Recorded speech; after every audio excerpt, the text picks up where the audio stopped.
Eu acho que estamos ao vivo, pessoal. De novo, caiu a transmissão. Não sei se você já viu a primeira parte, mas eu vou repetir de novo. E se você é o novo que conseguiu entrar agora, então você não perdeu nada, porque eu vou repetir tudo outra vez. Ó, Deus! Eu tô acostumada a dar palestras ao vivo, onde essas coisas não acontecem, né? Mas científica, né? Essa é a minha primeira palestra nesse novo assunto, nesse novo tema, que até então eu não estava fazendo palestras, estava fazendo programas de rádio, televisão e por aí vai. Mas então, a primeira palestra, resolvemos fazer via Hangout e webinário. E realmente ferramenta, porque as conexões caem. Então vamos começar. Espero que você esteja calmo agora. Se você já ouviu, é a chance de rever os conceitos, que eu vou começar do zero. E se você não ouviu, então fica calmo, relaxa. Vamos rezar para que não caia a conexão e que os slides entrem tão bem como entraram na etapa anterior.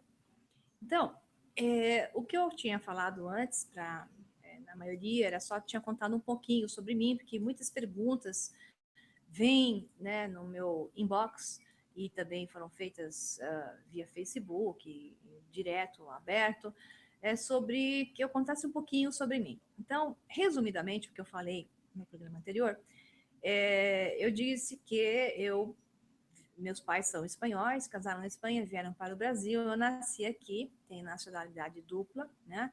Espanhola brasileira, mas eu nasci de fato na Terra, não sou ET, como alguns também insistem em perguntar.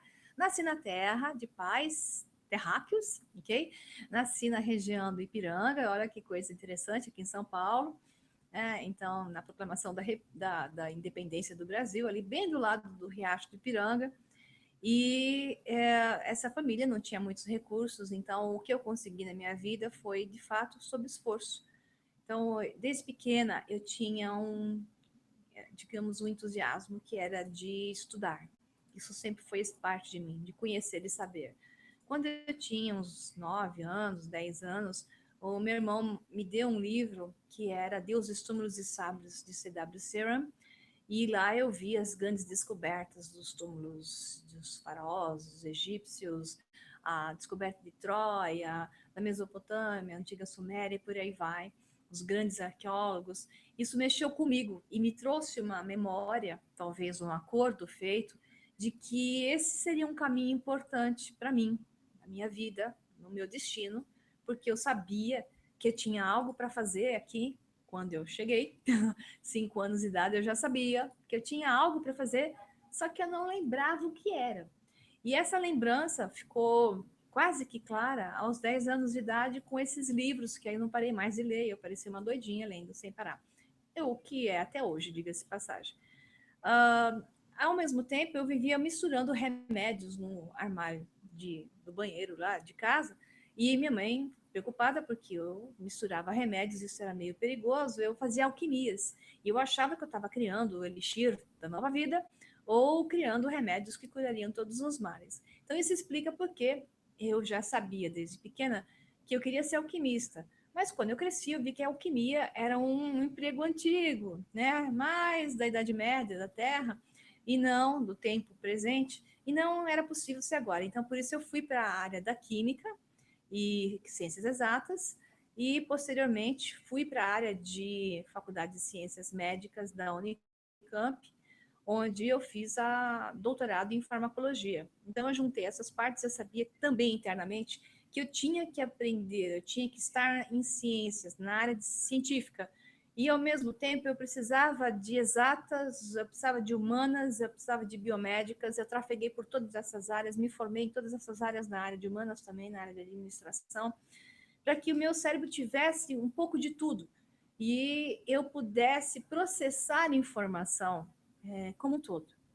Depois de trabalhar durante 25 anos na área de pesquisa, tecnologia e informação, aplicando inclusive as ferramentas de administração, lidando com grupos grandes de pesquisa, voltou aquela vontade, aquela pressão interna para que eu fosse para o caminho que também paralelamente eu desenvolvia, que era o estudo junto às sociedades secretas, que era o estudo de história, filosofia, ciência, mitologia, religiões comparadas, e essas informações todas sendo colocadas para mim, eu buscando-as, chegou um momento onde eu precisava me libertar de todos esses grupos e seguir uma carreira solo, seguir o meu próprio caminho, aquele que servia para mim, e começar a falar aquilo que eu cheguei à conclusão que era relevante para mim e aqueles que tivessem com a mesma sintonia, que por acaso achassem que isso também era relevante para eles, que pudesse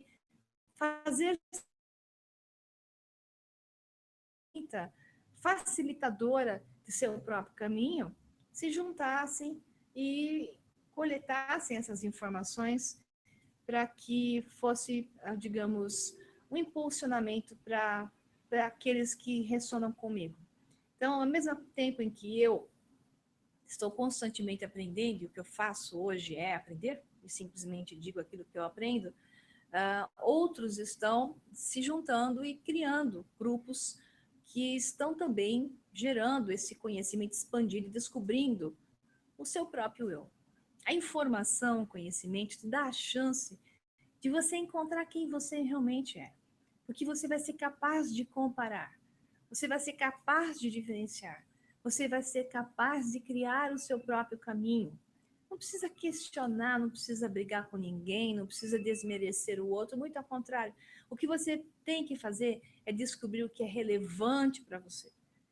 Mas lembre, o que é relevante para você pode não ser relevante para o outro. Ninguém é melhor do que ninguém. Cada um tem o seu tempo, cada um tem o seu caminho, cada um escolhe e busca o seu momento. Então, se você está adquirindo um conhecimento, descobriu ferramentas que te auxiliam, oferte-as, mas não espere que outros, muitos outros, as possam considerar da mesma forma que você. E fique feliz quando alguns acharem que são relevantes, porque o que importa é entender que todas as técnicas, todo o conhecimento, toda a informação é boa se ela serve para você. Se ela não servir para você, deixe de lado e dê o mesmo direito aos outros. Porque todos nós estamos aqui nessa realidade física, trabalhando por partes, trabalhando por segmentos. Nós não estamos conectando no todo, que tudo sabe, no segmento. Nós conectamos na multidimensionalidade. E essa multidimensionalidade, essa religação à multidimensionalidade, que é o caminho da libertação, da Matrix, da consciência, porque nós não estamos aqui. É uma projeção de imagem, uma projeção de memória, é uma projeção de fração de consciência que nos faz parecer estar aqui. Então, nós não estamos aqui. É este aqui que está no todo. Nós estamos lá. É uma fração do todo que parece estar aqui. Isso se explica melhor nos programas que eu andei colocando no meu canal do YouTube, né, que é o Sol Negro 11. Existem 3 e-books que foram liberados recentemente, como para vocês poderem baixar pelo Sol Negro, pelo Facebook /Sol Negro Livro, e 3 videobooks que correspondem a esses e-books que estão dispostos no Sol Negro 11, que vocês podem então ver. Então, eu recomendo que vocês vejam o que está acontecendo comigo, esse é um deles, a divindade que habita em você e a árvore da vida. O que eu vou fazer hoje é juntar outros programas, como Ficando Louco, né? Quem é você? E Saindo da Matrix e Universo Holográfico, juntá-los todos a esses 3 e-books e videobooks que foram liberados recentemente e fazer algumas conclusões. Esse é o objetivo de também liberar informações segmentadas, porque liberadas todas de uma vez, ninguém consegue absorver. E o programa de hoje, essa conversa de hoje com vocês, é para tentar juntar um pouco esse todo que eu andei liberando, fracionado, interligando essas ideias. Então, vamos começar. Isso foi um blá, blá, blá. Espero que o pessoal esteja agora conseguindo, né, assistir. Eu vou abrir um PowerPoint, muita paciência nessa hora. Vamos ver se a tecnologia funciona. Vamos torcer para que ela funcione. Funcionar. Ó. Aqui está a apresentação. Eu vou compartilhar minha tela com vocês. Eu vou desaparecer de imagem, depois eu volto, tá? Mas para apresentar compartilhamento de tela, eu preciso, então, nesse momento, sair de imagem. Luciana, tá dando o PowerPoint? Não? Estou ainda visível? PowerPoint está aí. Beleza. Mas ele não está na tela toda. Eu estou perguntando para os meus auxiliares aqui. É que eu estou já na... Eu vou só mudar uma tela para ver se está mudando. Não. Você não está vendo, então. Temos um pequeno problema técnico aqui. Eu vou tentar aumentar aqui. Não? Você não está vendo. Eu tenho dois coleguinhas aqui, um lado direito, um lado esquerdo, para ver se vocês conseguem ver a tela como um todo. Então, eu vou tirar o compartilhamento de tela e vou... mas não, você não está vendo a tela cheia, ó. Tá vendo? Pessoal, aguarde um momentinho, porque eu preciso que vocês vejam a tela cheia. A menos que quem travou na tela aberta com os slides pequenos do lado, eu posso dizer slide 1, slide 2, mas vocês vão ter que me acompanhar. Então, espera aí que eu vou tentar ver como é que está o compartilhamento de tela aqui. Compartilhamentos de tela. Pois é, o compartilhamento de tela está ativo aqui para mim. Bom, pessoal, espero que vocês estejam vendo. Opa! Não, saí. Saiu o compartilhamento de tela. Agora eu vou tentar de novo. Tá? Tem um delay, né? Compartilhar tela. Tecnologias dão problemas. Vamos lá. Compartilhar tela. Eu estou vendo aqui como funcionando. Estão me falando que tem um delay de quase 30 segundos. Eu estou aqui tendo a mensagem de que a minha tela está sendo compartilhada. Então, eu espero que vocês estejam vendo. Não estão vendo a tela cheia novamente. Esse que é o problema. Bom, eu estou no primeiro slide. Quem está com a tela que não é tela cheia, espero que veja, né? E tem uma coisa, tem uma mensagenzinha aqui para vocês. Isso foi falado logo na primeira etapa, antes de dar o problema do Hangout ter caído, né? Do webinar, o sinal ter caído. Nós vamos ter no final desse programa uma informação muito importante, uma surpresa muito legal para vocês. Então, quem chegar até o final vai ouvir essa informação, essa mensagem. Então, eu espero que vocês cheguem até o final para ter uma surpresinha que vocês vão gostar bastante. Então, vamos lá. Eu estou lendo, então, um texto que tem a ver com o primeiro slide, que é esse universo e a mente holográfica. Espero que você esteja vendo a mesma coisa aqui, ó. Então, vamos falar aqui, antes de falar da Matrix e como sair dela, nós vamos precisar entender qual é a diferença entre consciência, cérebro e mente.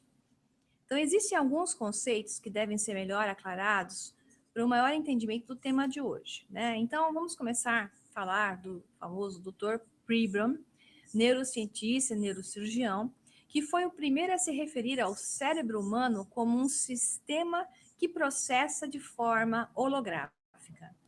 O cérebro em si, ele é um meio receptor e tradutor. Ele recebe os inputs do campo chamado the field, né? Que é o campo pelos cientistas chamado the field, a fonte, que é um termo em inglês, que é um filme holográfico, mas é um filme 2D. Ele não tem 3 dimensões, ele tem 2 dimensões, ele tem comprimento e largura. Imaginem vocês um filme de um slide, tipo aqueles dos projetores de slides antigos, onde toda a informação está contida nesse slide. Você não está vendo nada ainda, porque você pega o slide, a informação está no slide, não tem projeção. Então, nesse filme 2D, imagine ele, assim, na vertical, você está olhando para ele de pé, na vertical. Do lado direito desse filme, existe uma projeção holográfica em 3D, onde você tem comprimento, altura e largura. E do lado esquerdo desse filme, existe um campo de energia, que é a consciência. Então, você tem do lado esquerdo a consciência, que é um campo de energia, um filme 2D, onde só tem comprimento e altura, e do lado direito a projeção. Vamos só considerar isso de uma forma assim lúdica. Quem está vendo a imagem, está vendo o campo 2D, a projeção em 3D, só para ter uma ideia do que eu estou falando. Assim, o cérebro, nosso cérebro, ele recebe a informação na forma desse slide, na forma 2D, desse filme 2D. Ele recebe informações, aqueles números do filme Matrix que caem em bits and bytes, ele recebe uma informação que está naquele campo 2D, mas ele projeta para fora em 3D, em 3 dimensões. Agora você vai ver o objeto em comprimento, altura e largura através de holograma.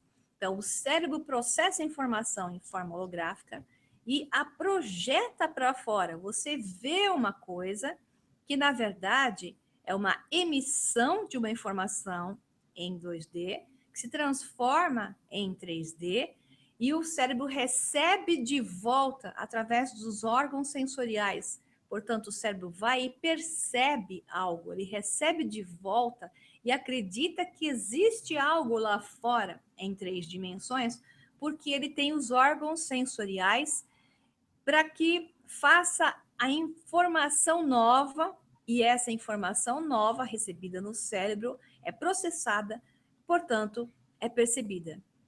Tá? Então, existe uma associação entre a captura de frequências feitas pelos órgãos sensoriais e um processamento cerebral. A realidade projetada, ela é a realidade percebida.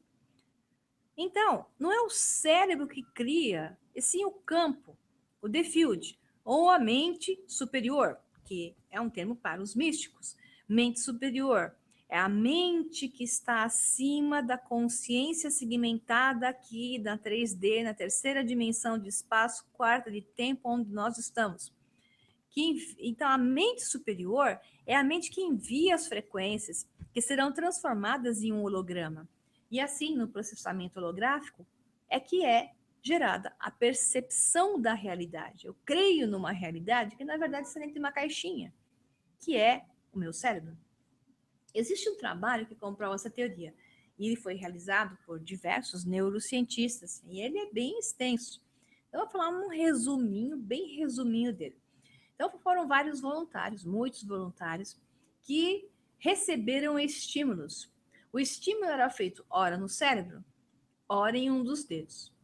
Quando o estímulo é no dedo, a região do cérebro responsável por essa leitura, por essa região do dedo, ela é rapidamente ativada, ou melhor, ela é imediatamente ativada.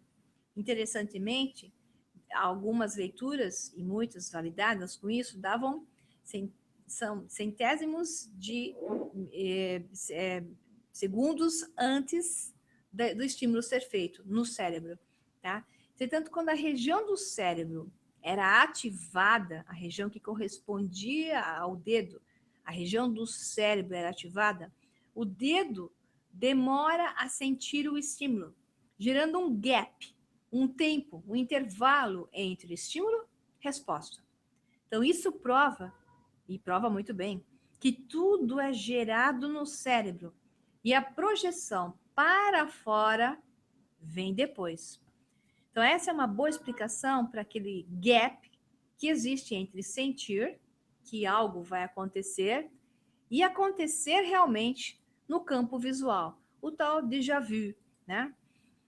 Assim, considera-se a seguinte ordem: o campo, ou a mente superior, ou a consciência, ela cria, ela gera, ela é o criador. O cérebro recebe, ela é o receptor. A mente humana percebe, ela é o perceptor, perceptor, como se diz em inglês. Então, o cérebro recebe os inputs do filme 2D. A mente processa, emite, recebe de volta os inputs dos órgãos sensoriais e, portanto, percebe e valida o que para ela é existente, uma realidade lá fora, quando não existe nada lá fora, e sim somente aqui dentro da mente. Então, tudo ocorre através de um processamento holográfico. E o resultado disso são os inputs da consciência, percebidos em maior ou menor grau, de melhor ou menor qualidade, estratificados por níveis, tá? Agora eu vou passar para um slide 2, eu espero que vocês estejam vendo, que é um slide de uma árvore, é uma árvore holográfica, bem bonita, que ela tem, na verdade, um rebatimento, como se tivesse negativa e positiva, né? Embaixo e em cima. E uma explosão em uma esfera holográfica. Então, qual é a ideia dessa árvore? Então, eu coloquei ela aí por causa da pergunta. Quem é o tal que escolhe? Quem é o que escolhe a realidade vivida e percebida? Porque nós estamos aqui, no que achamos ser aqui embaixo. Quem é o tal que escolhe essa realidade percebida, né? Então, na árvore da vida, eu fiz esse programa que eu gravei em vídeo e tem um e-book chamado A Árvore da Vida. Eu coloquei a visão não só da Cabala, mas de todas as versões de árvores da vida, que é uma sabedoria ancestral, é uma sabedoria que vem dos tempos antes dos tempos oficiais. Então, essa sabedoria da árvore da vida mostra que nós vamos num processo de ascensão de consciência e de religação por partes, de conexões com outras áreas, com novos mundos, com novos níveis conscienciais que nos levam a perceber o todo, mas esse todo ainda dentro do nível do lado direito do filme 2D. Não é a consciência total, é uma consciência do mundo fractal onde nós estamos, do mundo da separação, que é também multidimensional. Mas esse mundo é um mundo que está ligado a essa realidade física, que pode ser mais física ou menos física, mais matéria, menos energia, ou vice-versa. Então, nós temos o que se chamam das dimensões de realidade. Então, nós temos o que os físicos hoje consideram 10 dimensões de realidade, sendo que a 11ª talvez seja o tempo, né? E nós temos, existe uma discussão entre os físicos, né? Mas vamos considerar o valor de 10 dimensões. A 12ª é uma discussão, mas vamos considerar então 10 dimensões de realidade. Em cada dimensão de realidade, onde você tem altura, largura e comprimento, você tem 7 densidades de matéria. Então, em cada dimensão de espaço, você tem comprimento, altura e largura, vocês têm as direções, para cima, para baixo, direita, esquerda, para frente e para trás. Além disso, vocês têm as densidades. Tudo isso é que faz a gente entender tudo que a gente tem aqui como mudanças de estados de consciência para poder atingir um pouco desse todo. Então, tanto na Cabala como na ciência da árvore da vida, por isso que eu coloquei essa imagem, ela nos lembra a reconexão com essas partes, né? Bom, estão me dizendo aqui que os slides não estão mudando, estão congelados, né? Eu vou ter que sair e voltar no slide, vou ver se eu consigo mudar esse slide para vocês, porque vocês estão vendo o segundo slide, mas ele não está ampliado, né? Então, um pouquinho de paciência, eu vou fechar o slide aqui, tá? E vou tentar subir o slide novamente. Tenham paciência. Entrou o slide? Pois é, como é que o slide entrou se eu fechei ele? Né? Então. Meus auxiliares aqui, que não são para assuntos aleatórios, eles estão me dizendo que quando a coisa entra e quando a coisa não entra. Vamos ver agora. Vamos tentar compartilhar tela novamente. Não é fácil isso aqui. Esse negócio do Hangout tem uns problemas para a tecnologia. Aqui está. Iniciar compartilhamento de tela. O problema é que ela não está compartilhando a tela cheia. Ó, eu vou colocar o segundo slide aqui e vou colocar a tela cheia. Eu quero saber se vocês estão enxergando isso. Tem um atraso de 20 segundos, estão me dizendo aqui, para a imagem aparecer ou não. Deu? tela cheia, o slide, a árvore está cheia. Thanks, Lord. Não, mas está aparecendo, na verdade, a imagem pequena, não grande. Bom, pelo menos vocês estão vendo a árvore da vida, porque o Hangout aqui não está possibilitando compartilhar a tela cheia. Eu não sei por quê. Então, vocês vão vendo por partes. Eu vou ter que sair e voltar para cada slide. Isso não vai ser fácil. Vamos nessa. Então, vamos falar um pouquinho, então, da consciência. É mais fácil da palestra ao vivo, pessoal, porque essas coisas não acontecem. Mas vocês vão ter uma surpresinha em breve. Vamos falar da consciência, que é o que representa a árvore da vida. Então, basicamente, ninguém sabe ao certo o que é a consciência, pois ela tem a ver com o outro lado do campo, The Field, né? Aquele filme 2D do lado esquerdo que eu estava falando, de onde nada sabemos, cientificamente falando. Nós estamos basicamente concentrados no lado inverso do campo, onde a realidade é projetada no formato holográfico, simulando a densidade e simulando o mundo das formas. Assim, então, a física quântica diz que apenas podemos achar sentido no mundo, perceber o mundo, se o basearmos no conceito da consciência. E a consciência não pode ser estudada cientificamente, somente o resultado dela. Por quê? Porque a ciência precisa mensurar, e o mensurável é o projetado, é o que parte do campo 2D para o mundo 3D, 4D, 5D, 6D, 7D, até 10D. Isso é mensurável. Isso segue uma lei, segue uma regra, segue uma matemática.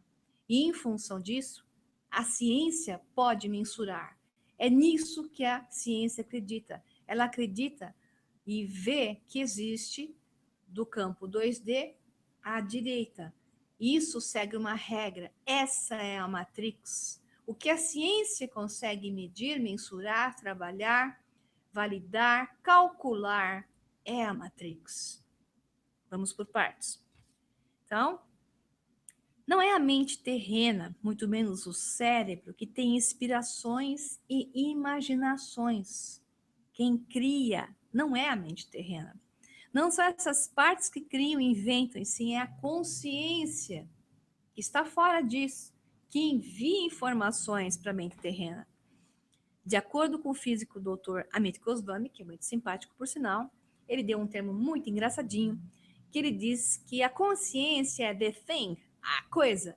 A consciência é a coisa que escolhe certos padrões específicos de comprimento de onda diretamente do campo, chamado em inglês the field, sendo de onde o ser humano faz o download para o cérebro humano para criar a experiência humana. Então, segundo o físico Dr. John Hagelin, a consciência está estratificada em camadas. Existem vários níveis de informação que podem ser acessadas por sintonia de frequências. Então, constitui-se em um mundo de potencialidades que podem ser projetadas na realidade humana através de iluminações, tal e qual lasers que ativam hologramas em certos pedaços do filme 2D. Então, lasers ativam o filme 2D, gerando uma projeção em 3D. Então, essas iluminações, que são as coisas visíveis, palpáveis para nós, estou iluminada, me veio uma ideia, né? Essas iluminações palpáveis que eu enxergo, elas farão o cérebro humano, agora descrito como mente humana, perceber uma nova realidade, perceber uma nova potencialidade. A consciência é a fonte geradora do processo. A consciência é a base do ser. E a física quântica descreve isso muito bem. Bom, eu tinha um filminho para passar para vocês, mas eu acho que não vai conseguir passar. Eu não sei se eu vou conseguir fazer funcionar. Vocês estão enxergando essa tela? Está escrito existe o livre-arbítrio? Não, mas ela demora uns 20 segundos. Bom, espero que essa tela agora vá para vocês. Parece que cada vez que eu mudo de tela, dá uns 20 segundos de gap. Então, eu tenho colegas aqui que estão logados e eu estou esperando que eles consigam. Bom, então eu vou falar o seguinte. A tela que supostamente tem que existir, está aberta embaixo de qualquer forma, está escrito assim, existe livre-arbítrio? Quem decide o nosso futuro? Vocês estão vendo, de qualquer forma, à esquerda, pequenininha, né? Quem está te aprisionando? Essa é uma questão muito interessante. Entre os gnósticos, eles acreditam que existe um aprisionamento. Estamos presos aqui. Alguém nos colocou aqui, criou uma matrix. Estamos presos aqui, né? Nós não estamos presos. Nós estamos em uma programação, é verdade.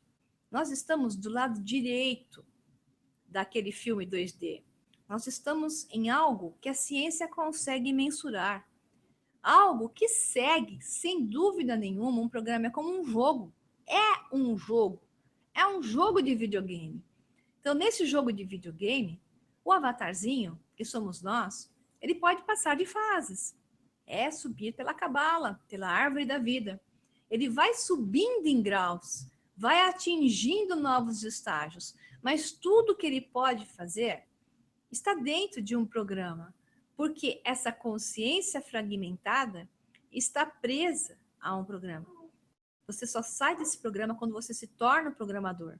Para você se tornar o programador, você tem que unificar-se, reintegrar-se. Sozinho não vai. Enquanto você acreditar que você é só isso, enquanto você estiver com a consciência de mente separada, tudo separado, vendo só eu e os outros separados, achando que você é na sua consciência do ego, você não vai entrar no processo de sair da Matrix. Então, a primeira coisa que você tem que se preocupar é no resgate de quem você é, no resgate de si mesmo. Então, para isso, eu tinha um filme aqui, mas, pelo jeito, eu vou improvisar aqui. Então, vocês por acaso estão vendo uma imagem que é a imagem das Nornes, as 3 senhoras do destino da mitologia grega? E embaixo você consegue ver? Não. Então, bom, eu não vou tentar colocar, vou tentar colocar depois o filme, né, para ver se funciona. Eu vou colocar o filme mais importante, que é do Brian Greene. Mas então, assim, imaginem as 3 irmãs, que são consideradas chamadas de as parcas gregas, as moiras romanas ou as nornes nórdicas. Tem também outro nome que é difícil pronunciar, que é Rodgenis eslavos.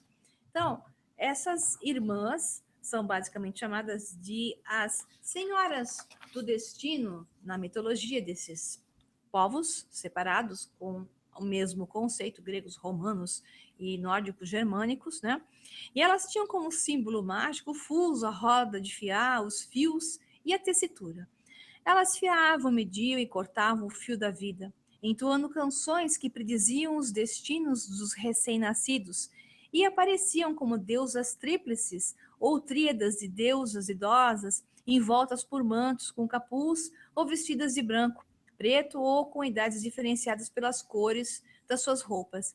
Essas irmãs prediziam o destino das pessoas. Elas estavam até acima dos deuses.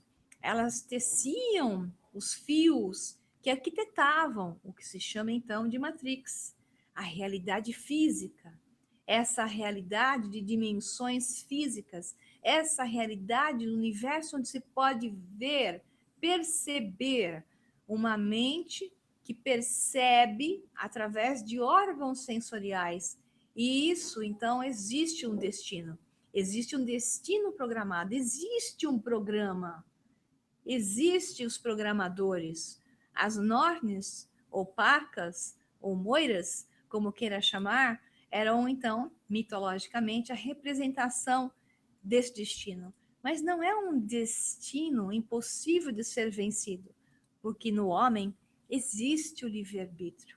E no conceito da mitologia, esse livre-arbítrio, ele era algo não considerado. Religião considera livre-arbítrio, mas a mitologia considera-se o destino como algo inefável, do qual não se pode escapar.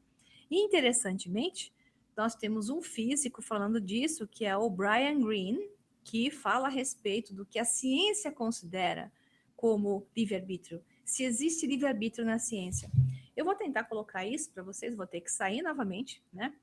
Se eu clico aqui, vocês não veem, né? Rafael? Não, tá congelado. Então, eu vou fazer o seguinte, eu vou sair de novo. Gente, eu vou aparecer com uma carinha novamente aqui, tá? Sorria. E vou novamente compartilhar a tela. Vou tentar colocar para vocês o vídeo. Não sei se vai funcionar, pelo menos numa versão menor aqui. Aqui o Brian Greene, ok? Eu estou clicando aqui bem na parte dele. É difícil porque a ferramenta não está funcionando no compartilhamento. Vou colocar de volta, iniciar compartilhamento, tá? Eu espero que não fique congelado para vocês e mesmo em pequenininha a imagem, vocês consigam ver o filme. Não sei se vocês vão ter som, mas tem legenda. E é curtinho, bem curtinho.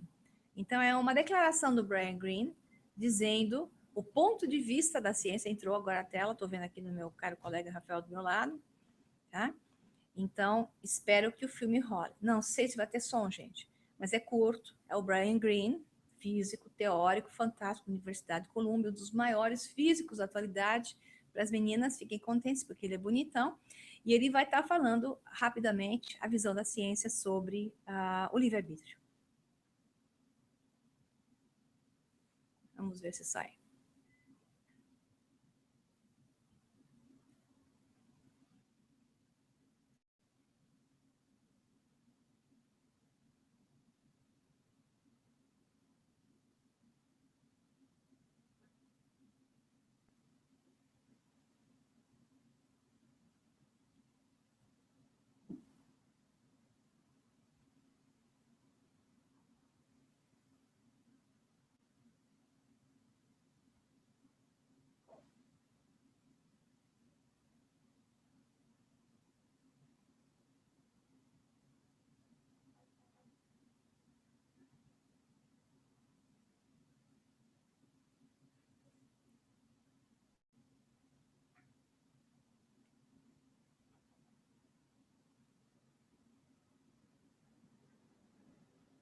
Uau! Olha só o que o Brian Greene disse. Isso foi demais. Eu peguei esse vídeo ontem, quase pulei até o teto, porque foi por acaso, by chance, como se fala em inglês, que eu colidi com esse vídeo. E ele me deu o tom. Porque, na verdade, esse vídeo dá o tom de como sair da Matrix. Esse físico nunca imaginou que ele estava fazendo isso. Por quê? Para as leis da física, não existe livre-arbítrio. Porque não tem como ter livre-arbítrio nas leis da física, porque tudo é calculado, tudo é previsível. Para a física, o que existe são as três nornes, ou as três irmãs que estão calculando, vendo o seu futuro. São as três moiras romanas, as parcas gregas. Elas desenham o universo é mensurável. Para a física, as leis da física clássica, não há livre-arbítrio. Mas existe livre-arbítrio numa física teórica chamada de física quântica. Porque, embora ele diga que a física quântica não é também livre-arbítrio, porque você não consegue prever aonde a coisa vai aparecer, porque é aquela história de Einstein dizer para Heisenberg, Deus não joga dados com o universo. Heisenberg dizia princípio da incerteza. Você não sabe onde vai aparecer a coisa, mas existe uma intenção. A intenção é que não se conhece. A intenção é a consciência. A consciência está do lado de fora, do lado esquerdo do filme 2D, do The Field, do campo. E essa consciência, a física não consegue mensurar. E é a consciência que diz ao elétron: apareça do lado de cá, seja onda agora, passe para a partícula e apareça do lado de lá. Desapareça na forma de onda, apareça na forma de partícula novamente, do lado de lá. Os físicos não conseguem calcular isso, porque eles não conseguem calcular a consciência, ok? Então, a consciência é algo que comanda a matrix. A consciência é algo que transforma a matrix. A consciência é algo que você vai chegar nela, subindo pela árvore da vida, religando-se às outras formas, religando-se aos seus outros eus, conhecendo você na totalidade e sabendo que é a sua vontade, é a sua frequência, é a sua vibração, é o seu desejo, é o seu foco, a sua atenção, onde você deposita a sua atenção.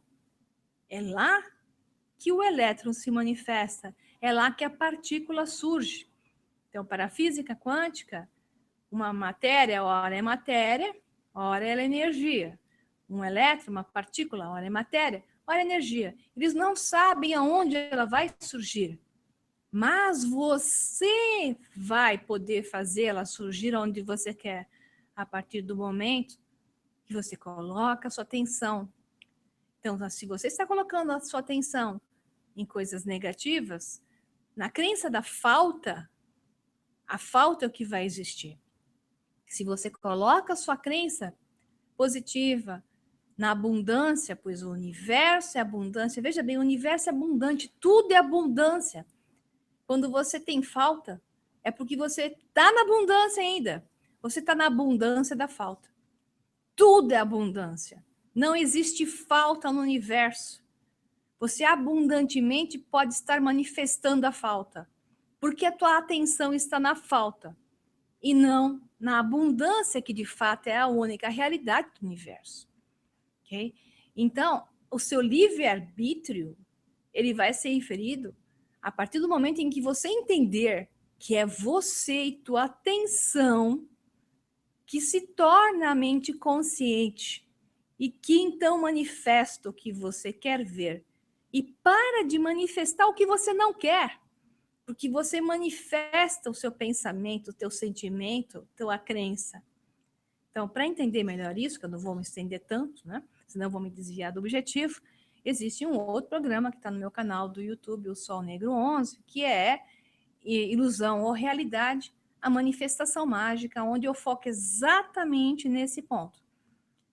Mas continuando, porque eu acho que o mais importante de tudo são as perguntas, eu vou passar agora para a parte da matemática. Eu não vou sair e voltar, vocês não vão ver meu sorrisinho de novo até, então, mais para frente. Porque vocês estão vendo os quadradinhos à esquerda, slide 6 e slide 7, é sobre Pitágoras. Então, eu não vou conseguir abrir os cheios, mas está escrito em um slide que a matemática é o alfabeto com o qual Deus escreveu o universo. A física, os cientistas, para eles, é a matemática. Se matematicamente eles não conseguem calcular, não existe. Mas esse universo, essa matriz onde nós estamos, esse universo de dimensões de realidade e densidades físicas variadas, ele é matematicamente calculável. Neste universo, o Deus chama Mátimos, porque ele é o Deus que calculou tudo isso. E ele se manifesta através da matemática, através da geometria cósmica, através das frequências, através dos sons. Os sons criam formas, as frequências conectam ou desconectam, agregam ou desagregam. Né? Então, esse é o Deus da Matrix, é o Mátimos. E Pitágoras sabia muito bem disso. Então, eu vou falar um pouquinho de Pitágoras para entender, né?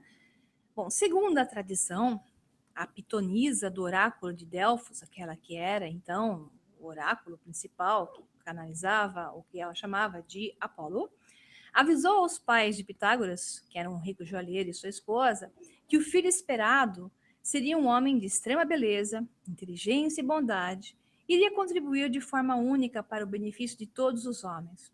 Quando a criança nasceu na ilha de Samos, na Grécia, numa data que se situa entre 570 e 590 a.C., os seus progenitores deram o nome de Pitágoras, em homenagem à pitonisa, que havia previsto para ele uma vida em comum.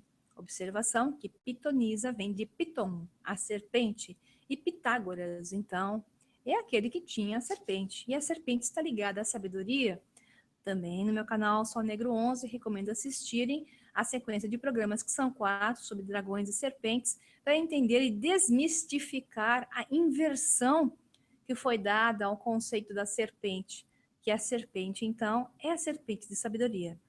É a da religação com a fonte. É necessário ativar a Kundalini, ativar a religação de todos os seus chakras, fontes, níveis de consciência, tal qual a ascensão pela árvore. Por isso que em cada árvore existe uma serpente, em cada religião, em cada mitologia, sempre tem uma serpente na base da árvore, porque a serpente é energia da base que foi cristalizada aqui, para nos deixar na dimensão mais baixa, na densidade física, e fazer-nos se ativada, levada acima do caule, do tronco da árvore, pela nossa espinha dorsal, em direção ao nosso chakra da coroa, chakra de 1000 pétalas, ao despertar da consciência e religação com quem você realmente é.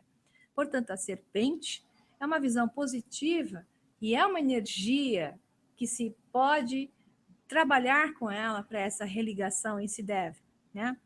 Então, dentre as lendas que cercam a vida de Pitágoras, algumas asseguram que ele, na verdade, não era um homem comum, mas sim um deus que tomara a forma de um ser humano para melhor guiar a humanidade e ensinar a filosofia e a ciência e a arte. Nessa época, na ilha de Samos, havia, no aspecto religioso, duas correntes opostas. De um lado, os ritos dionisíacos, degenerados pela perda do seu sentido sagrado, porque até nessa época, então, os ritos dionisíacos se perderam, já não eram mais, estavam virando mais um carnaval do que o seu lado sagrado, real, de religação, que é para isso que eles existiam, com a fonte. E os ritos órficos estavam do outro lado, novamente serpente, caracterizados por uma ascese religiosa, rigorosa e religiosa. Pitágoras seguiu esse rito órfico, que influenciaram sua conduta por toda a vida. Mal acabado de sair da adolescência, Pitágoras acreditou que todos os conhecimentos que os gregos possuíam nada mais eram do que fragmentos da grande sabedoria que se encontrava nos templos egípcios e na Mesopotâmia. A fim de saber mais acerca dos mistérios da vida e do universo, era necessário que se deslocasse para o Oriente, aos lugares em que esses conhecimentos ainda permaneciam vivos. E depois, esses conhecimentos, os que sobraram, pessoal, foram parar nas mãos de sociedades secretas, porque com a existência das religiões abrâmicas, especialmente o catolicismo, que destruiu os centros do conhecimento e foi, digamos, a alavanca principal da destruição de sábios, né? Esse conhecimento que sobrou, que foi pouco perto do que já existiu, foi guardado a 7 chaves pelas sociedades secretas que se mantiveram ao longo do tempo, com distorções ou sem distorções, mas de uma forma ou outra devemos agradecer a elas. Então, assim, escolhendo Esparta como um ponto de partida, o filósofo de Samos inicia um grande périplo através das maiores cidades e templos do mundo antigo, que se prolongou por 40 anos antes de voltar de novo à sua terra natal. 40 anos, interessante o 40, na verdade, eu questiono se são 40 anos, porque 40 dias do deserto para Jesus, 40 é um número de materialização. É um número que você usa, tanto 4 como 40, e como tudo era astroteologia na época e era na gematria, utilizado na gematria, o número 40 me parece mais um número que quer representar a materialização de um projeto, de uma transformação para ser utilizado no mundo da matéria, né? Então, após 40 anos, digamos assim, Pitágoras retorna a Samos, sua ilha natal. A esperança de aí fundar uma escola iniciática fracassou em virtude da recepção hostil de um tirano chamado Policrato.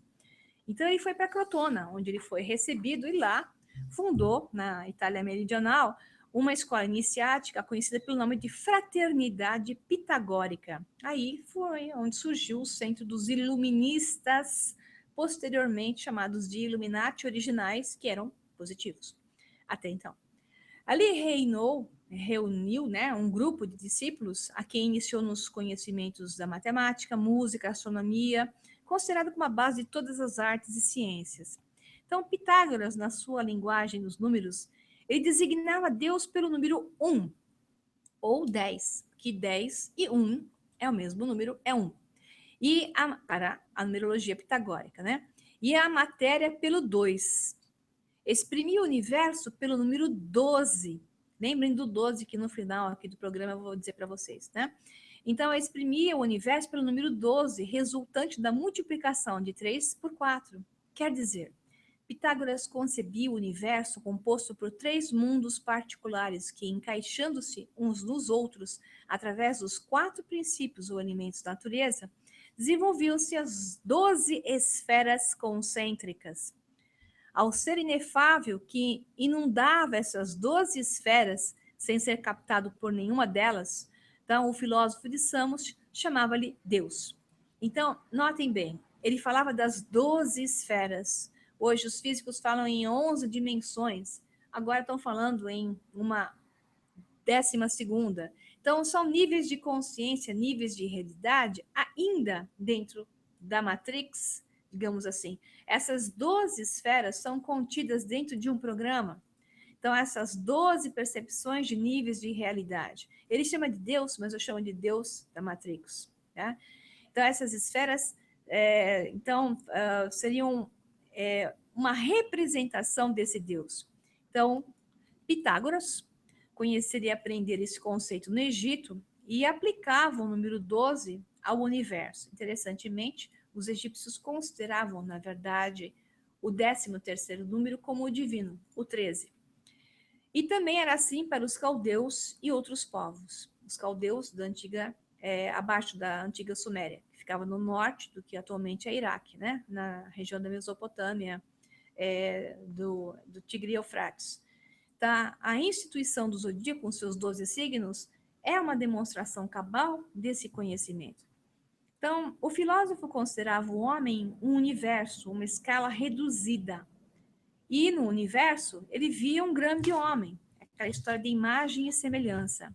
Ele chamou-lhes, respectivamente, de micro e macrocosmo. Assim, o homem, como uma célula contida no todo, seria um reflexo do ternário universal, constituído de corpo, alma e espírito. É interessante, né? Eu vou ter que pular aqui um pouquinho, né? Porque as coisas que eu estou falando, porque eu acho que eu não vou conseguir chegar até o final. Eu vou ver se eu consigo colocar, porque eu quero deixar tempo para vocês para responder perguntas.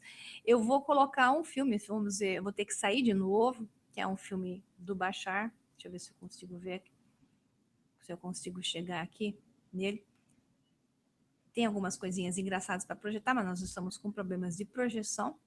Então, eu vou dar uma saída na tela, vocês vão voltar a me ver de novo e vou colocar lá de novo, né?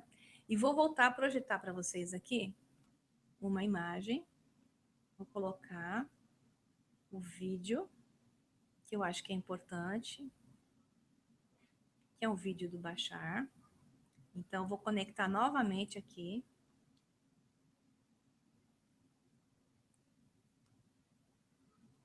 Tela, compartilhar tela, tenha paciência, porque a ferramenta tem esse problema. Ontem nós testamos, funcionou, hoje deu problema. Vamos ver se vocês conseguem ver esse vídeo. Eu vou deixar a tela reduzida para não sair dela, vamos ver.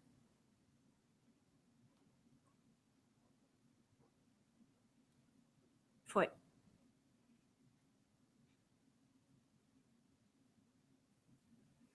A realidade física é um reflexo do seu estado de ser, do seu estado de consciência. Não existe nada do lado de fora de você. Não existe nada de realidade física. A realidade física está na sua consciência. É um conceito. Você está experienciando a si mesmo.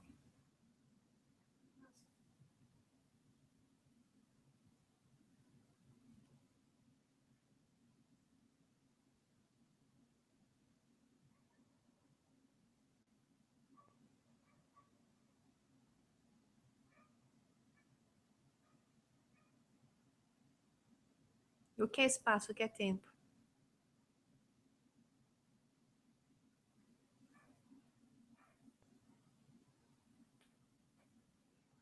Hein?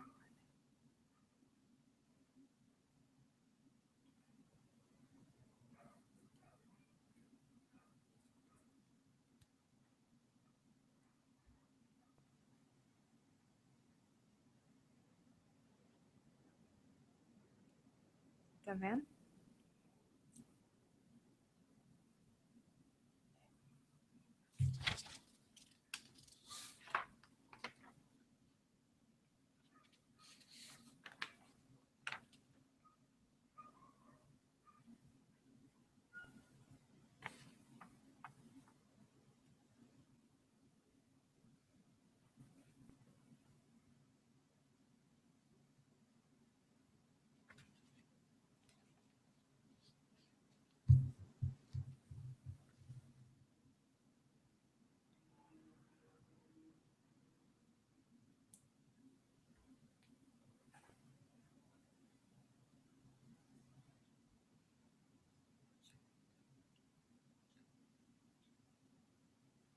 Tá parado?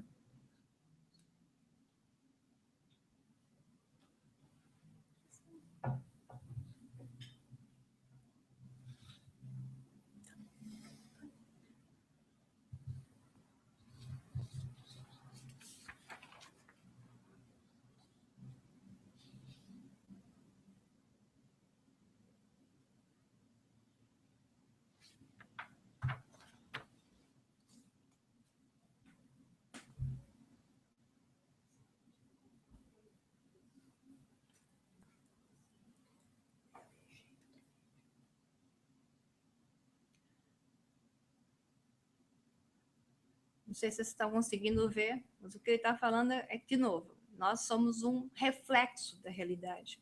A nossa consciência, ela espelha uma realidade. A realidade que nós vemos é um espelho.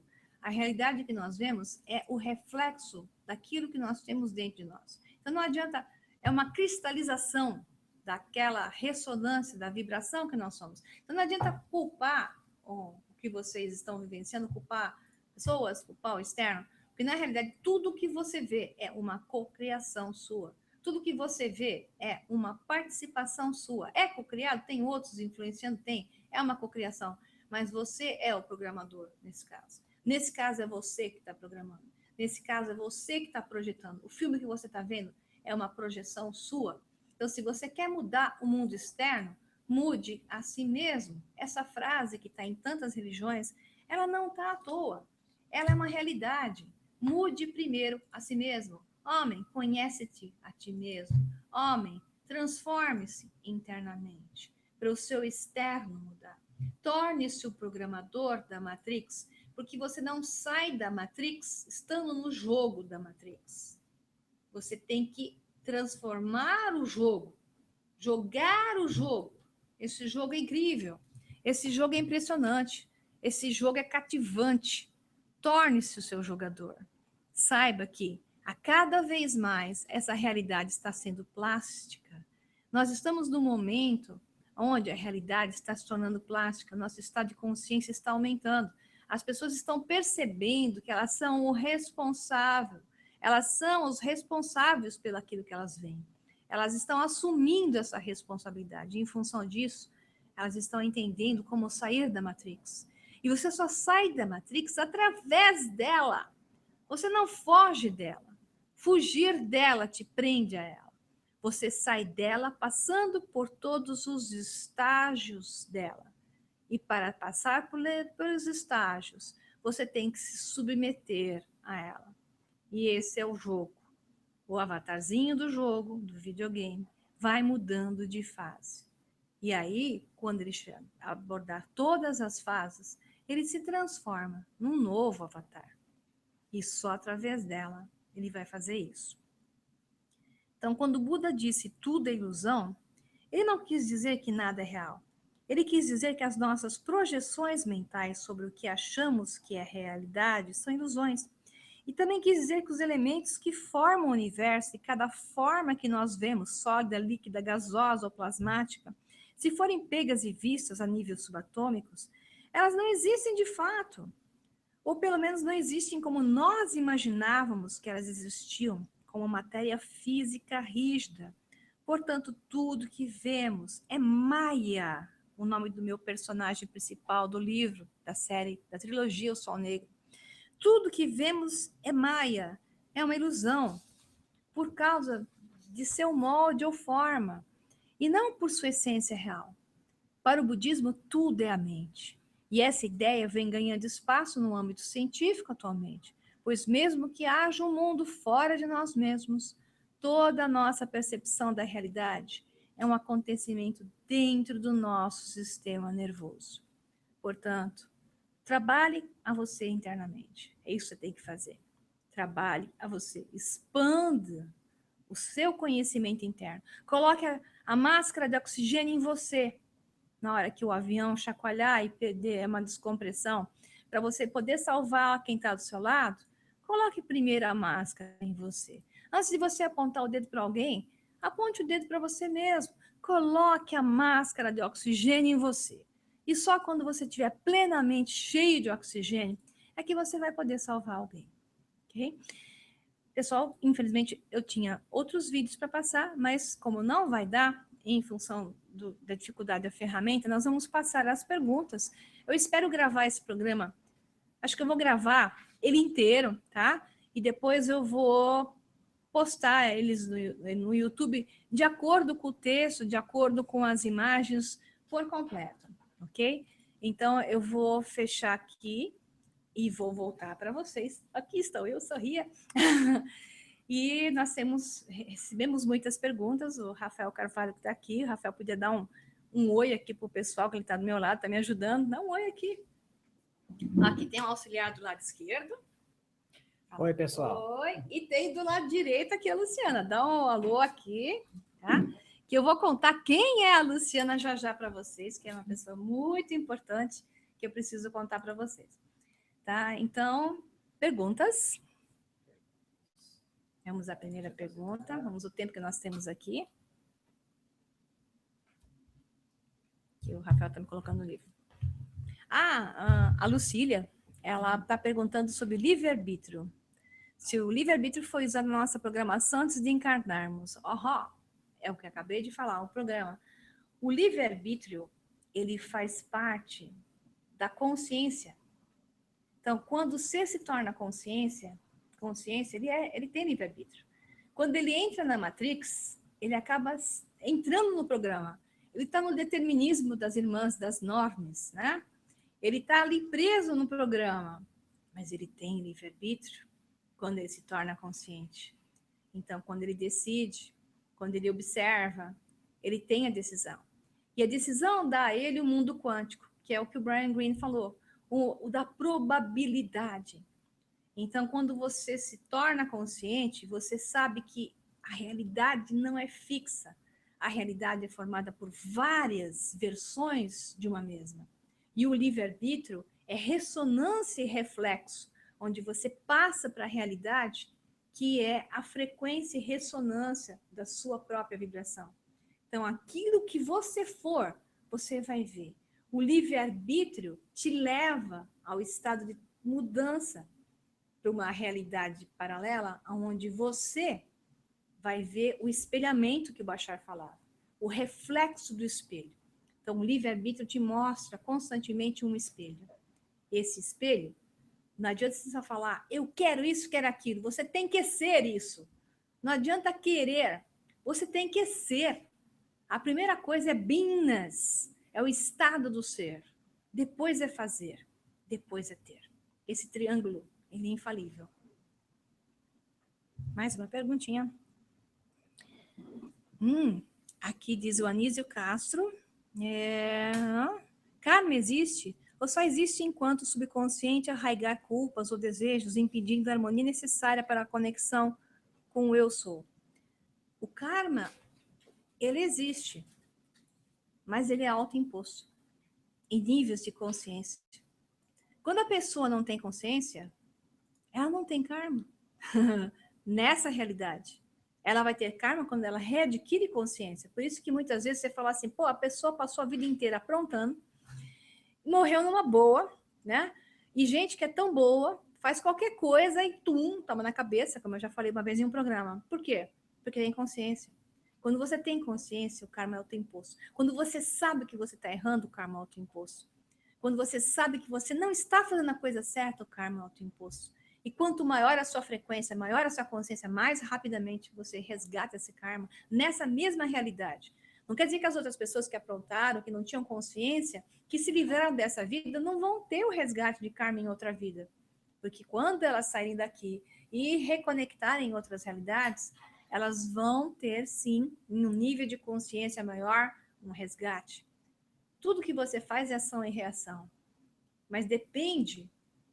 Não tem ninguém culpando você, a não ser você mesmo. Não tem ninguém mandando coisas contra você, a não ser você mesmo, em seus vários níveis de dimensão, nos seus vários níveis de realidade.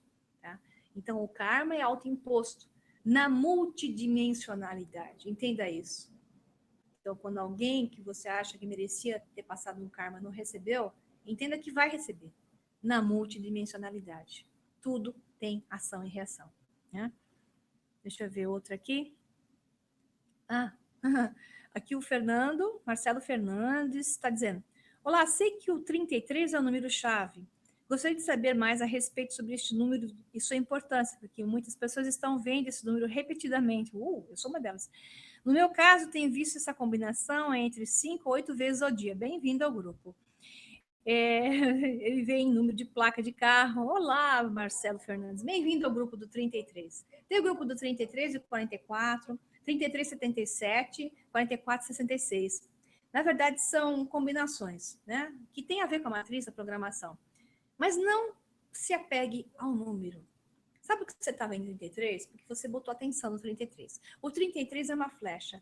Ele está te mostrando simplesmente que a tua sintonia, a tua vibração está adequada. Qualquer número, qualquer objeto, qualquer índice, qualquer símbolo que se repete, às vezes são cores, simbologias diversas, qualquer coisa que se repete constantemente para você, sincronicamente, está te dizendo que você está no caminho certo, que a tua frequência está certa, que você está fazendo a coisa certa, porque você está se mantendo num alto nível de vibração.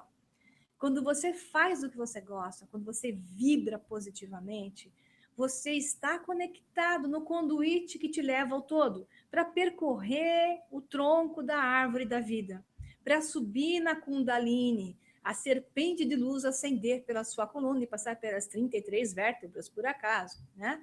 Então, 33 é um número que tem, de fato, um monte de simbologias, né? Por isso que é a idade de Cristo e tudo mais. São números que são utilizados com um forte conteúdo simbólico, mas no seu caso, ele aponta uma sincronicidade. Não importa que número é, não importa o símbolo que é. O que importa é que você está percebendo algo que está dizendo para você: mantenha-se nesse nível, fica por aí, você está indo bem. E quando você está indo bem, você está no conduíte que te leva à consciência.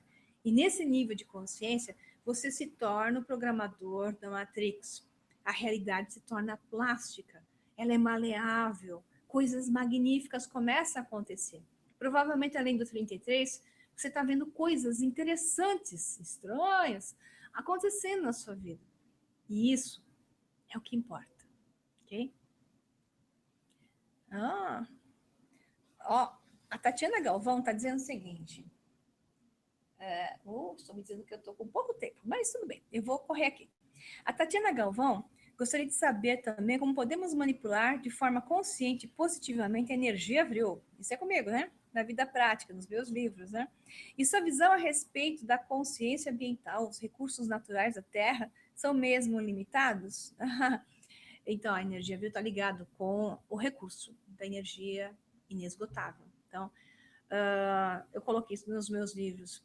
O lado positivo que tinha nos cientistas ligados ao nazismo é que eles trabalhavam com a energia de ponto zero, com a energia positiva e não negativa. A energia de implosão, que é a energia que não gera dano ao planeta. Eles sabiam e davam o nome de energia vril, que é um nome que vem da antiga Suméria, e se encontra, inclusive, em outras civilizações, o próprio nome vril, embora tenha participado de alguns livros históricos. Vril significa energia inesgotável que permeia o universo.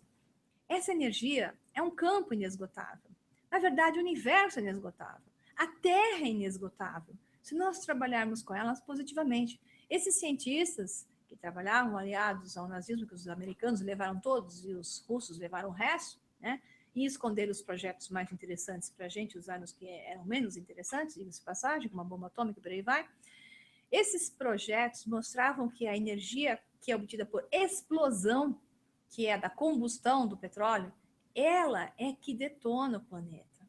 É a poluição gerada por métodos de energia obtidos por explosão é que geram o que é escasso, porque o petróleo é escasso. Então, os recursos são escassos porque se escolhem métodos que danificam o planeta e são escassos. O petróleo é escasso. Mas a energia é inesgotável. A energia de ponto zero, que é uma das manifestações do vril, é inesgotável. E se utilizado, o planeta fica verde novamente. Você não tem que construir hidrelétricas, não tem que destruir a natureza. A energia de ponto zero é aí. Então, não há recursos esgotáveis. Os recursos são inesgotáveis. Eles só vão ser alcançados quando a mente do homem se tornar abundante. Enquanto o homem não for abundante dentro dele, e ele acreditar na falta, o que a gente vê é falta. Nós só vamos ver riquezas e abundância quando o homem for rico e abundante dentro dele. Quando ele crer nisso e passar a manifestar por imagem e semelhança essa abundância. Tem um cientista chamado Mark Cummins, que ele fala a respeito disso. E ele fez um texto enorme. Eu estou só repetindo o que Mark Cummins postou e é maravilhoso. Eu tenho que falar rapidinho, não dá tempo, né? Vamos ver, estou pegando aleatoriamente, nem estou vendo. Cláudia França, de Catanduva, São Paulo. Por que demorou tanto tempo para todo esse conhecimento chegar até nós? Existem mesmo entidades negativas atrapalhando a nossa evolução? Olha do seu lado. Aqui não tem ninguém negativo do meu lado, né? Eles não, né? Mas olha do seu lado. Você vai, olha para frente, olha para trás. Entidades negativas estão o tempo todo. São seres encarnados. São humanos da Terra.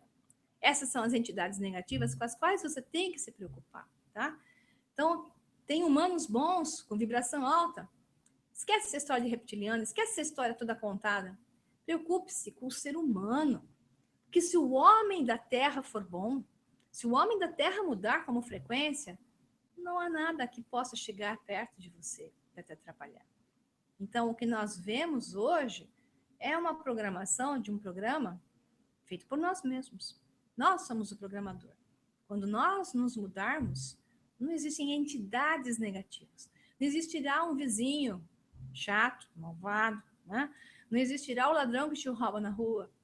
Existirá você e os seus fraternos em uma noosfera conectada com uma mente positiva. Isso já existiu no passado da Terra. Se perdeu por um processo de Kali Yuga, inspiração e respiração do universo. Porque assim são ciclos de evolução. São padrões que existem, são várias terras que existem. Existe a terra mais positiva e a terra mais negativa. Então, quando esses seres já evoluem, um padrão, um grupo já evolui e entende essa positividade, ele passa para uma terra mais positiva. E outros vêm para essa terra mais negativa. Entenda uma coisa, você não muda nada, a não ser você mesma. Todas as realidades existem. E todas essas realidades são escolas. Essas escolas são para serem utilizadas. Essas escolas têm que existir. A escola mais negativa, a escola mais positiva, a escola mais agregadora, a escola mais desagregadora, ela tem que existir. Então, você não muda a escola. Você que se muda. Quando você se transforma, é você que se muda para uma outra realidade. Assuma a responsabilidade de mudar você, que você vai ver um mundo melhor. Não porque você mudou o mundo, porque você se mudou para um mundo de uma realidade paralela muito melhor.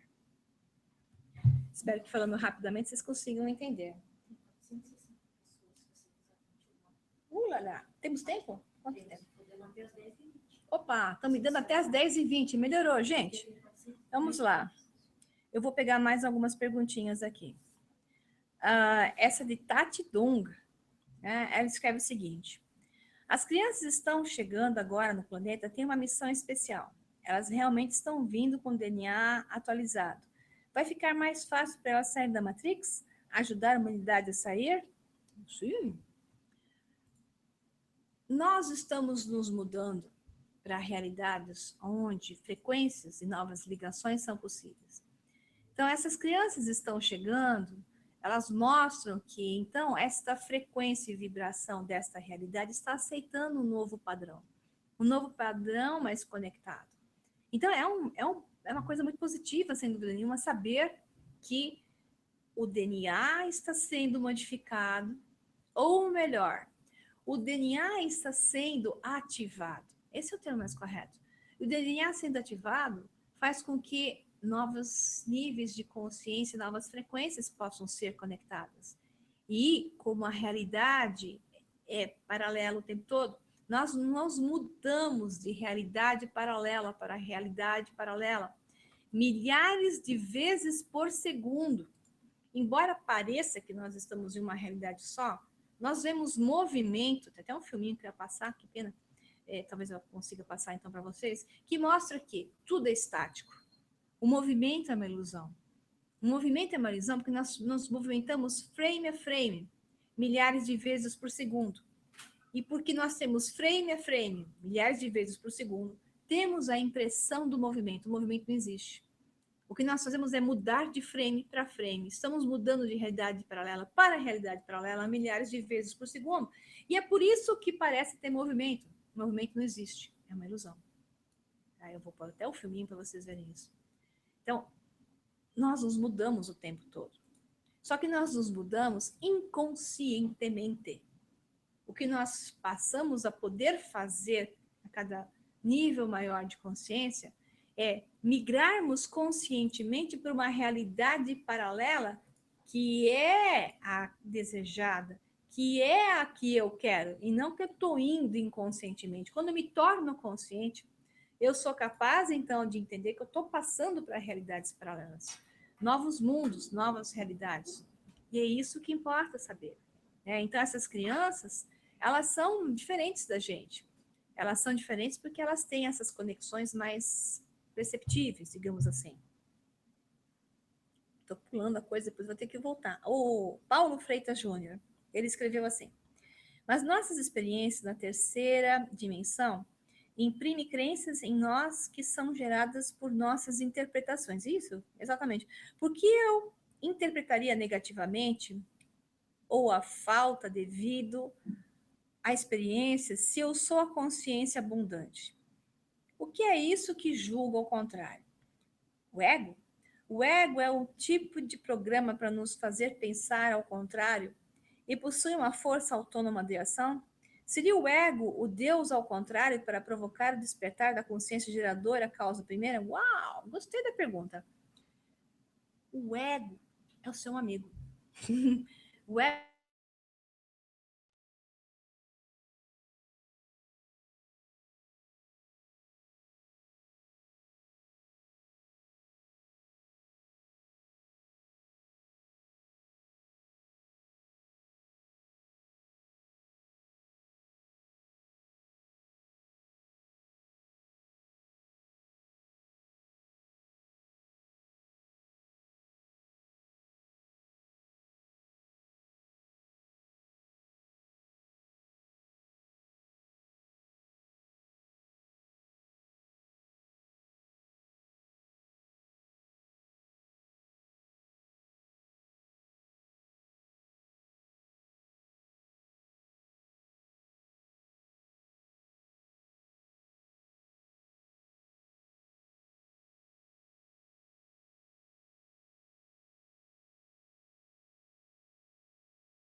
Não aparece o permitido.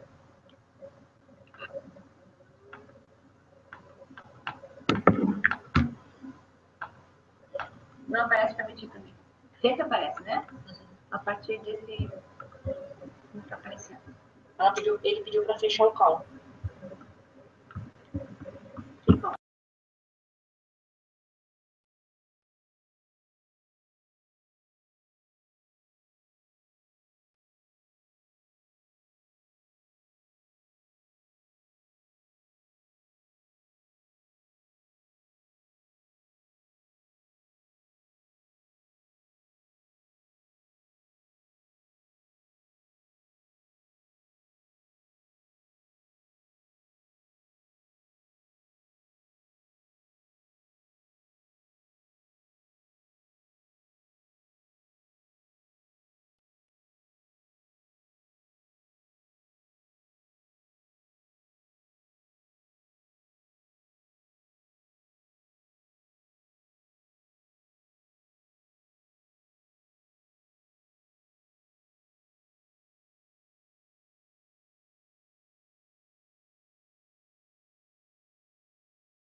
Estou ouvindo?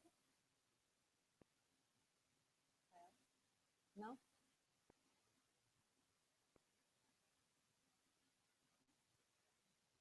Ele falou que foi. Foi? Tá me vendo?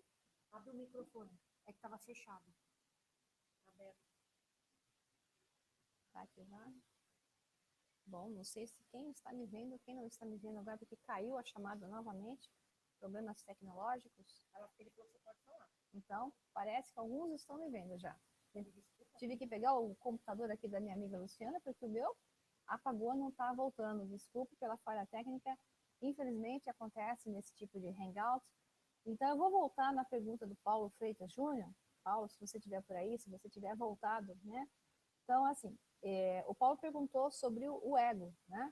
Então, nossas experiências, a terceira dimensão, imprime crenças e nós mesmos são geradas por nossas interpretações. Tudo é interpretação.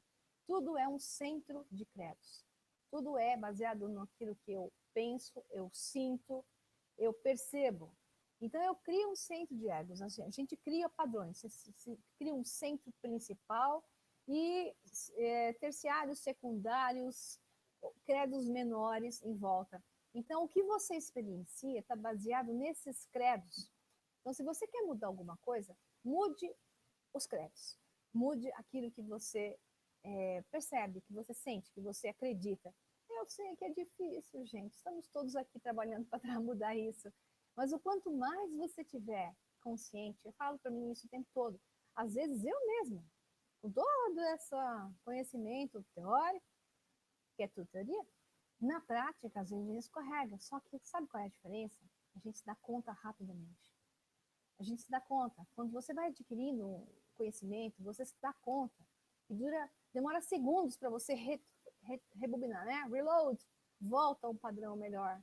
Demora segundos para você retomar uma posição mais centrada, mais correta, para deslizar menos dentro do ego.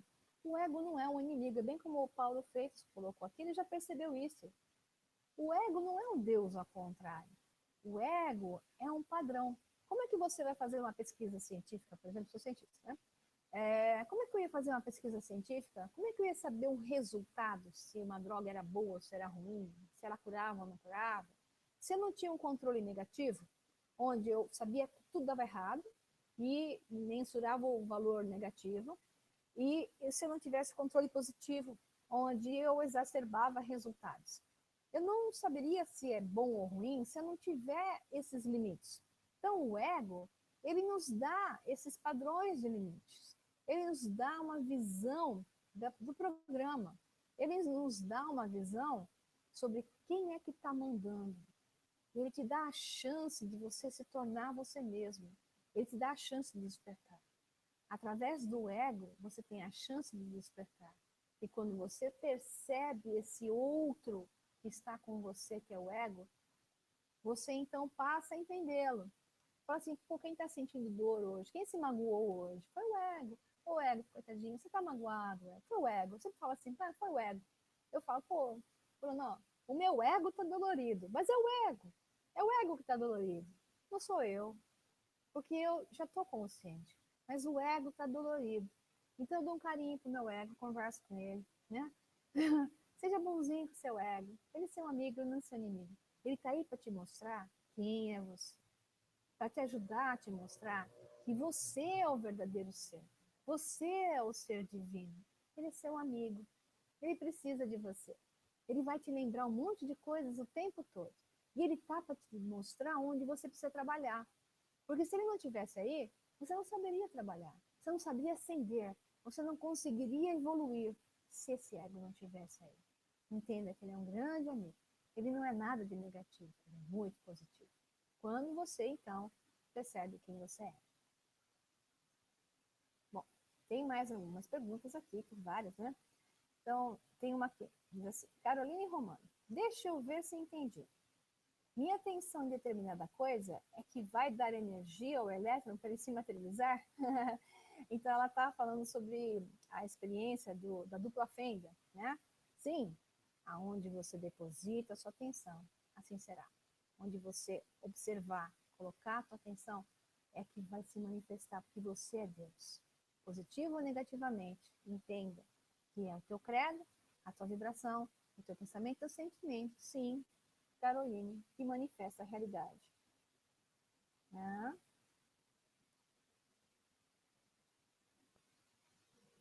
Ok. Rafael, você tem outros aí? Passa para mim, por favor. Acho que eu peguei a maioria aqui. Que é legal. Peraí, pessoal, que vem mais. Rafael ajudando aqui. Ok. O que significa o número 9? A Heloísa Maria, ela colocou assim, o que significa o número 9 na data de nascimento e o 7 em seu nome de batismo? Bom, eu sou um 7, né? Então, assim, meu nome completo é um 7. O MC Pereira, eu coloquei MC Pereira para ser 11, que é um número de transformação. O que significa o 7? 7 é a carruagem de Apolo, é um número do mago, é um número do místico, é um número do esotérico, é um número solar, é um número de vibração, né? Não é, nenhum número é melhor que o outro, vamos observar bem. Números são frequências, eles representam frequências. Não tem número ruim, não tem número bom. Tira isso da cabeça, porque o 13 também não tem nada de ruim, pelo contrário. O que existe são padrões. Então, o universo trabalha sobre padrões. E os números mensuram isso. Então, se no seu nome você tem 7, ou se no seu nome você tem 5, que é o número do mago, né? Isso, na verdade, importa para você só entender um pouco melhor dos níveis de frequência que você aborda, até onde você vai, o que pode ter essa matrix programada para você. Mas, como eu costumo dizer, esquece horóscopo, esquece numerologia, embora eu trabalhe com isso, eu brinco com isso, esquece na mente consciente e saiba que você é Deus. É o teu livre-arbítrio, é o teu padrão de escolha que modifica a realidade externa. E essas coisas, elas mensuram a realidade externa. Mas quem é que está fazendo a realidade externa? É você. Então, quando você olha o oráculo, você olha a numerologia, olha a astrologia, o que você está vendo é, na verdade, uma expressão que você mesmo criou. Seja no programa maior, quando você aqui descer no seu nível de consciência, ou seja no que você está representando agora. Você joga um tarô, você vê lá no tarô umas previsões. Essas previsões dizem tudo o que você precisa ouvir no momento presente. Mas se a partir do momento em que você viu as previsões do tarô, a sua consciência se transformou, porque você viu aquelas previsões e você disse, nossa, então isso pode servir ou isso pode não servir, você já é outra pessoa. Então você agora merece uma nova previsão. O seu foco, a sua atenção, a sua vontade, a sua concordância ou não concordância já modificou aquelas cartas. Já modificou. Existe um padrão, é verdade. Existe um caminho, mas existem desvios.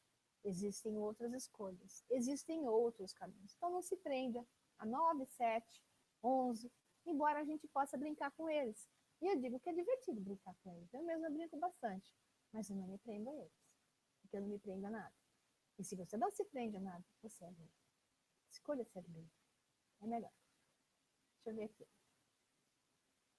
Douglas Guizani. Olá, Maria. Gostaria de saber o que você acha dos pleiadianos e das civilizações de outros planetas que estão vindo nos ajudar. Também estou tendo memórias de outras versões de mim e sinto que essas versões contribuem com conhecimentos que estou relembrando aos poucos. Isso é ótimo. Isso está relacionado com a multidimensionalidade, sem dúvida, que estamos adquirindo, né? Obrigada por tudo, etc. Então, assim, os pleiadianos são seres que existem na multidimensionalidade ou na mesma dimensão que a nossa. Existem os positivos, os mais negativos. Observe o seguinte, depende da densidade física, depende da dimensão. Se eles estão na mesma dimensão que a gente, depende da densidade física. Porque a densidade física se relaciona ao padrão do ego inserido. Então, o ego não é seu inimigo, mas o ego te leva, se não conscientemente, a reações e padrões que fazem parte de uma possível negatividade. Tá? Então, pleiadianos podem ser mais positivos, pleiadianos podem ser mais negativos. Depende de que pleiadianos eu estou acessando no nível de consciência. Então, tem pessoas que se referem ao mesmo grupo de seres, como uma positividade e uma negatividade. Você fala, pô, esse aqui está falando positivo desse grupo, boa grande fraternidade branca. Outros estão falando negativo da grande fraternidade branca. O que é isso? Lembre-se, principalmente, os pleiadianos, ou a grande fraternidade branca, vão ser positivos ou negativos para você. E para ele pode ser negativo, e inverso. Positivo para você, negativo para você, porque você cocria. Cada um está vendo uma cocriação. Ninguém está vendo uma visão só coletiva. Dentro da visão coletiva, de uma bolha coletiva, existem as bolhas individuais de realidade.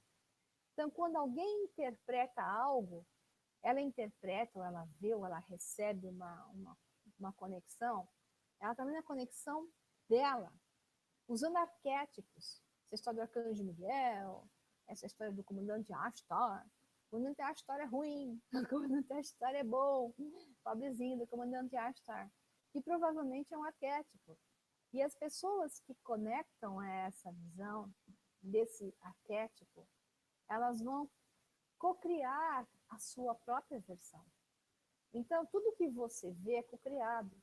Se você interpreta positivo ou negativamente, não quer dizer que para o outro vai ser positivo ou negativo. Tem que ser bom ou ruim para você. Tá? Então, existem bolhas de massa coletiva, existem as bolhas individuais. Se você é bom, sua frequência é alta, o que você mais vai ver são semelhantes, imagens e semelhantes. Então, se você vibra em boa frequência, você vai ver pleiadianos simpáticos, sorridentes, lindos, né? E que vão trabalhar com você para te orientar positivo. Agora, se você está negativo, você está com conexão aberta, você vai poder criar imagens de pleiadianos negativos, da mesma coisa do Arcanjo Miguel, da mesma coisa de comandante Ashtar e por aí vai. Então, não importa o que é para um ou o que é para o outro. Não importa se tem gente que fala que a grande fraternidade branca é boa, ou outros falam que a grande fraternidade branca é ruim. Tem uma outra pergunta que era sobre isso. O que não importa é o que é para mim. O que eu tiro com isso? Qual é o resultado? Me eleva, me traz conhecimento, me eleva, me torna um ser melhor, eu vibro positivamente, ou eu sinto medo? Quem está criando medo? São os seres ou sou eu? Será que não é uma cocriação por espelhamento? Será que eu não estou trazendo uma bolha, um vesica-piscis de união entre duas partes, onde só se conectam porque ela é a imagem e semelhança de mim mesmo? Então, de novo, cuide de você. Quer sair da Matrix? Não se importe se grande fraternidade branca é boa ou ruim. Aprenda a olhar o que significa para você.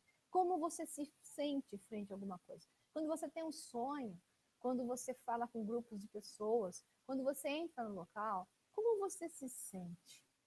Quando você compra alguma coisa, como você se sente? Isso te eleva ou te abaixa? É isso. É você que tem que dizer para você mesmo que aquilo é, e não outros. Observe-se, entenda que é você, o Senhor do seu mundo. E para você, o que importa, o que deve importar, é o que você tem dentro de você e que aquilo faz com você. Se é positivo para você, fique com ele. Se você não sente positivamente, tire de sua frente, independentemente do que dizem para você. Na hora que você estiver pronto, talvez você entenda ao contrário. Mas aí você diz para você da forma contrária. Ok? Mais algumas aqui. Aqui são 9. Uau, legal. Aqui o Celso Silva de Salvador perguntou: como podemos conciliar conhecimento tecnológico com sabedoria védica? Gostei. Conhecimento tecnológico é o que os Vedas mais tinham, né? Aliás, você tem como que é? Você tem um manual inteiro dos livros védicos, é o Vimanika Shastra. Estava tentando lembrar o nome, porque o nome não é fácil, né? Vimanika Shastra, se eu não estou enganada. É um manual inteiro de como pilotar naves espaciais. Como construí-las, como que é o motor delas. Lá que foi mencionado e foi interpretado como um motor a mercúrio, né? De lá que os nazistas tiraram a visão do Brad Mercury, o mercúrio vermelho que foi utilizado nas naves Vril e Haunebu, existentes ou não, por acaso. Mas o projeto existiu, isso é verdade. Então, assim, os Vimanika Shastra, na tecnologia, como todos os outros livros védicos, existiram civilizações altamente tecnológicas nos tempos antes dos tempos oficiais. Esses grupos eram paralelos aos tempos de Atlântida. Vários eram de fora e viviam na Terra, eram extraterrestres, humanoides ou não, que viveram na Terra e tinham tecnologia. E conviveram comumente com os que se tornaram terrestres e se tornaram civilizações, como é o caso dos Atlantes, né? Então, esse convívio entre seres de fora e seres daqui altamente tecnológicos existiu até mais ou menos fortemente a queda da Atlântida, a posição final, que é aquela que Platão menciona, mais ou menos em, sei lá, 11 mil anos, 10 mil e poucos anos antes de Cristo, né? E depois continuou. Até teve uma pessoa que perguntou sobre a quarentena da Terra. A quarentena da Terra, ela foi feita por volta de 3.500 a.C. Isso foi feito por grupos que queriam nos deixar evoluir por conta. E depois da queda da Atlântida e o emborrecimento das civilizações, que perderam o conhecimento como um todo, teve muitos seres de fora que estavam influenciando aqui. Então foi feito sim uma quarentena. Essa quarentena, ela foi terminada em 21 de dezembro de 2012, que é o que os maias diziam como um novo tempo. Esse novo tempo é um tempo de religação, é um tempo de reconexão com os nossos irmãos, né? Com os nossos outros parentes, que podem não ter a mesma cara que a gente, né? Mas eles são também humanos, humanoides, e eles têm um DNA compartilhado conosco. Então, são extraterrestres que não vivem na Terra, mas eles têm um DNA compartilhado conosco. Okay.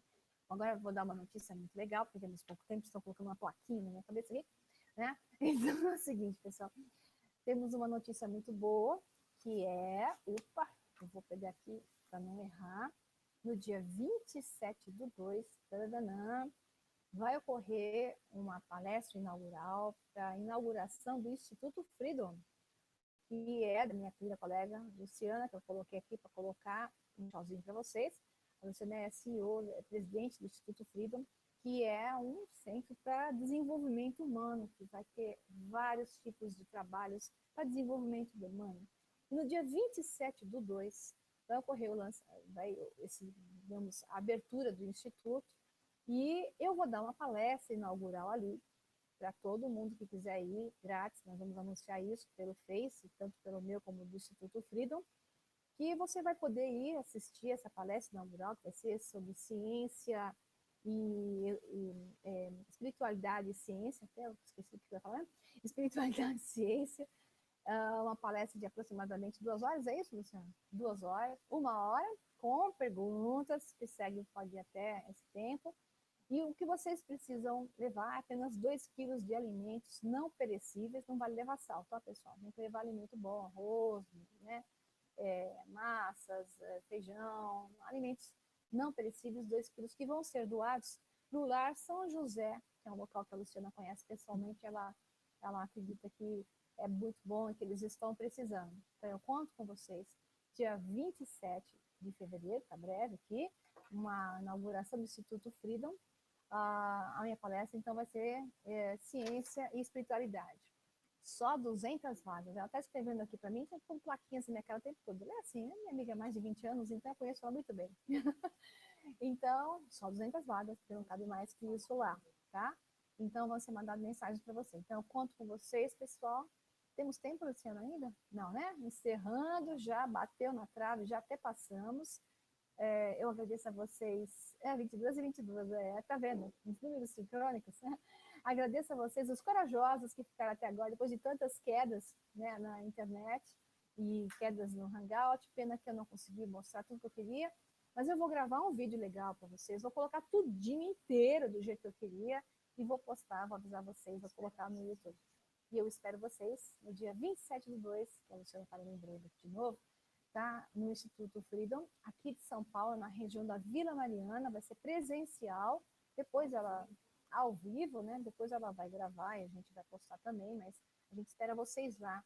Eu quero dar um abraço em vocês e conversar com vocês por lá. Muito obrigada, pessoal, pela presença. Obrigada aos bravos cavaleiros e damas que ficaram até esse momento. Um abração e todo o meu amor para vocês. Tchau, tchau.